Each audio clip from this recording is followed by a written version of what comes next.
vous vous sentez motivé pour ce début de l'année, mais vous avez peur de perdre cet élan très rapidement. Salut à tous, je suis très contente de vous voir. Et pour ceux qui sont là pour la première fois, n'hésitez pas à liker, vous abonner et partager cette vidéo pour ceux qui ça va être utile.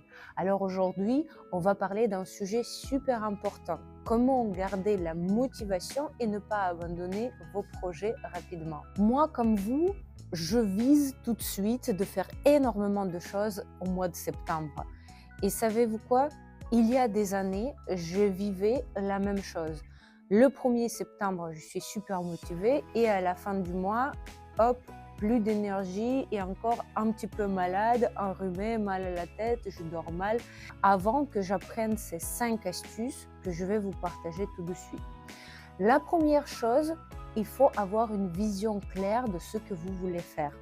C'est-à-dire, sans la vision, vous allez vous perdre en cours de route. Si les projets sont pas clairs, si vous n'avez pas développé le planning détaillé de ce que vous allez prioriser, ça veut dire que bientôt, les tâches secondaires vont prendre la place et vous allez être démotivé rapidement. Deuxième chose très importante, c'est de savoir quelles sont les choses les plus importantes pour vous, dans votre travail, dans votre vie, pour votre santé. On parle toujours qu'il y a un équilibre ou il faut avoir un équilibre, mais croyez-moi, ça fait 15 ans que je suis dans l'entrepreneuriat et il n'y a pas d'équilibre quand on veut atteindre un but. Ça veut dire qu'on doit consacrer un peu plus de temps, un peu plus de l'énergie dans le projet de travail si on veut atteindre vraiment des résultats hors de commun, si on veut sortir du lot. Qu'est-ce que je veux dire par là?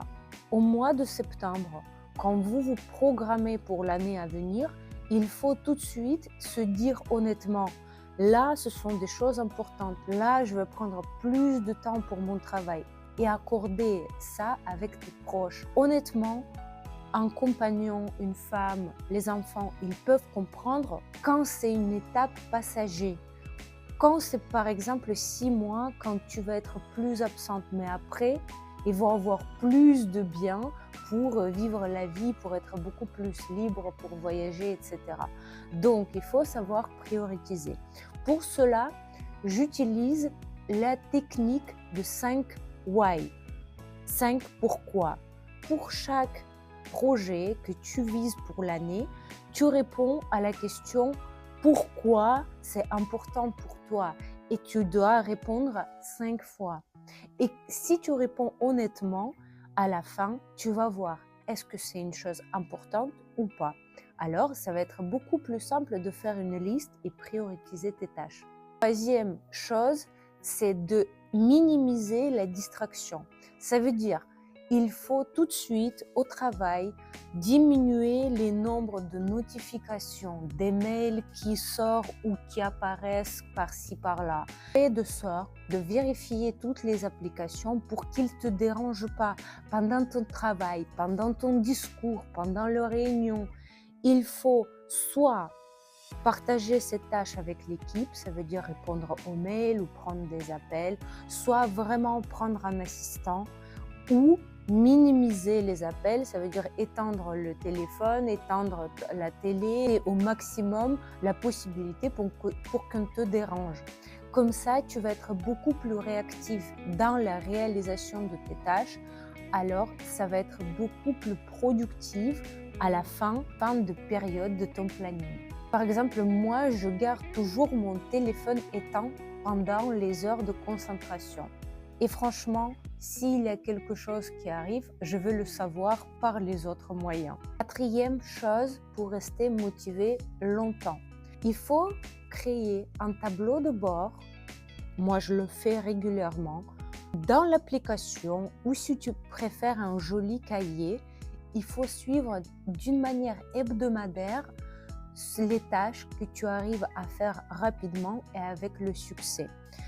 Ton cerveau va réagir comme si chaque jour il reçoit une petite victoire, une petite éloge et ça va te permettre de rester motivé beaucoup plus longtemps. Cinquième chose, pour rester motivé et rester en forme, pour moi, essentiel, c'est bien dormir. Regarde la vidéo que j'ai consacrée à ce sujet, pourquoi il faut bien dormir. Pour moi, c'est l'essentiel. Si ton cerveau est bien reposé, si le matin tu te lèves avec la tête claire, en forme, alors tu te sens mieux, ta santé est meilleure, tes réactions plus rapides et tu réfléchis vraiment très rapidement. Alors, naturellement, tends tes buts beaucoup plus vite et de meilleure qualité. Si vous n'avez pas encore régularisé votre sommeil, c'est la chose qui peut vous couper le moral et vous démotiver parce que la fatigue et les informations qui tournent, ça nous coupe, ça fatigue notre cerveau et ça empêche de dormir. Donc il faut suivre les règles de sommeil saines de près. Tous les millionnaires le font, pourquoi pas vous? Qu'est-ce que vous en pensez? Peut-être vous avez des autres règles de rester motivé que vous pouvez partager dans les commentaires. Ma chaîne est faite pour communiquer, pour échanger, donc n'hésitez pas de me partager vos avis, likez, partagez cette vidéo et vous abonner pour ne pas rater les prochaines vidéos qui arrivent bientôt.